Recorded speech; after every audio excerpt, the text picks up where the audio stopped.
সাংবাদিক ভাই ওই সংবিধানে অনেকগুলো বিষয় নিয়ে যেগুলো কথা বলেছি ওটা আবার একটু পরিষ্কার করতে অনুরোধ করেছেন।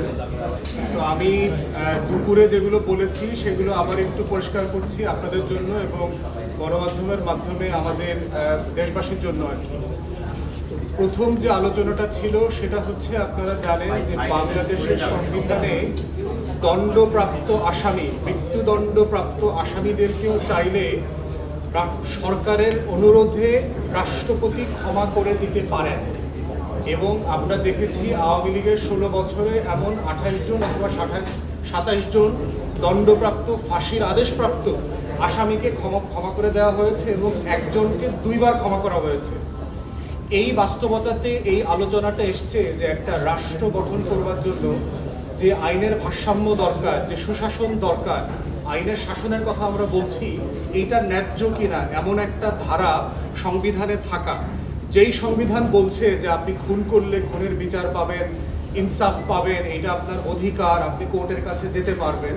কিন্তু সব কিছু করবার পরে আবার রাষ্ট্রপতি বলে দিল যে এর আগের ধারায় বলা আছে 48(3) পরামর্শ মোতাবেক প্রধানমন্ত্রী পরামর্শ দিলেন, রাষ্ট্রপতি একজন খুনের দণ্ডপ্রাপ্ত আসামিকে মাফ করে দিলেন। তাহলে কি এটা ওই রাষ্ট্রটা আমরা চাই কিনা যেই রাষ্ট্রে খুনের দণ্ডপ্রাপ্ত আসামিরা খালাস পাওয়ার মতো জায়গায় থাকবেন, তেমন একটা ধারা সংবিধানে থাকা উচিত কিনা? এইটা হচ্ছে 49-এর এসেন্স অনুচ্ছেদে। এই 49 যেটা বলছে সেটা হচ্ছে বাংলাদেশের যে কোনো আদালত, যে কোনো ট্রাইব্যুনাল, যে কোনো বিচারিক প্রতিষ্ঠানের সিদ্ধান্ত দণ্ড সাজার ব্যাপারে মওকুফ করার ক্ষমতা আমার দেশের রাষ্ট্রপতির থাকবে। এখন এই আলোচনাতেই অনেকে বোধ করছেন যে এইটা মোটামুটি থাকা উচিত, কিন্তু এই থাকা উচিতের ব্যাপারে আমাদের তরফ থেকে 2টা ডিফারেন্ট প্রস্তাবনা আছে। ব্যক্তির সাথে ব্যক্তির যে শাস্তি অথবা খুন খারাপির মামলা, যে আমি কাউকে খুন করলাম, এখন সেই ব্যক্তিকে আমাকে মাফ করে দেওয়ার অধিকারটা তৃতীয় একজন ব্যক্তি, যাকে আমি রাষ্ট্রপতি বলছি, তার থাকা উচিত কিনা?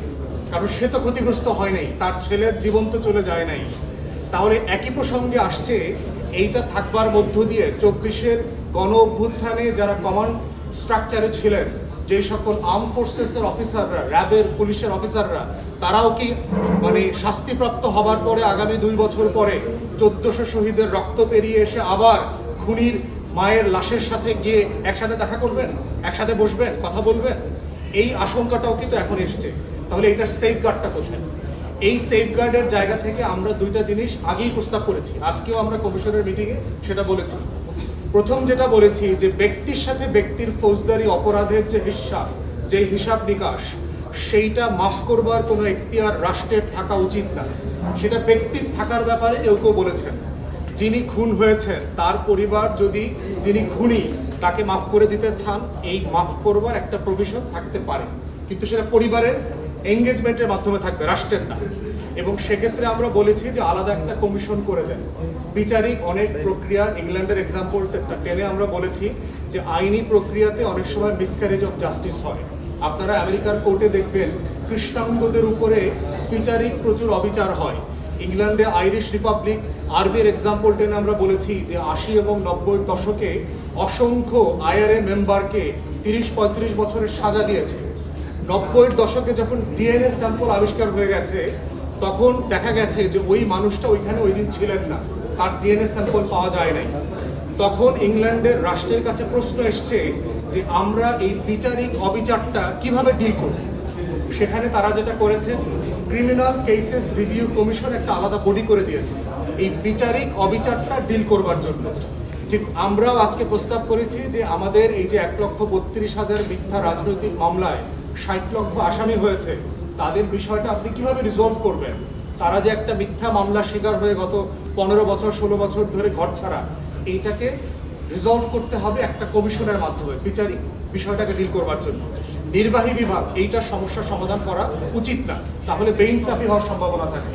তাহলে প্রশ্ন হচ্ছে আর্টিকেল 49 থাকবার প্রাসঙ্গিকতা কোথায়?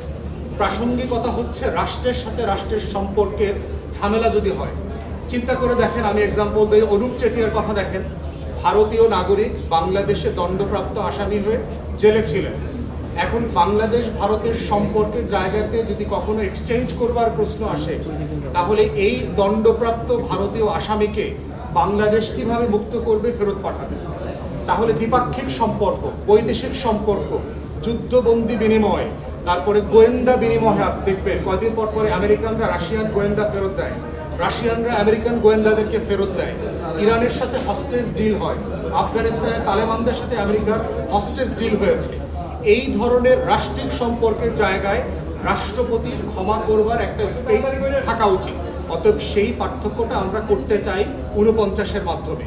সেইটা হচ্ছে রাষ্ট্রপতির ক্ষমার ব্যাপারে আমাদের বক্তব্য ছিল। দ্বিতীয়ত হচ্ছে বিচারিক বিকেন্দ্রীকরণের জায়গায় আমরা বলছি যে 1988 সালের সিদ্ধান্তটা হচ্ছে একটা বেইনসাফি সিদ্ধান্ত। এখানে সুপ্রিম কোর্টের সংজ্ঞাটাকে মিসইউজ করে একটা সিদ্ধান্ত দেওয়া হয়েছে।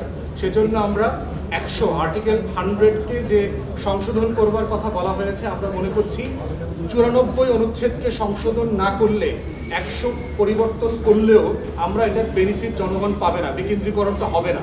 আইনজীবীরা রিট করে এইসব প্রভিশনটা বাতিল করে দেবে।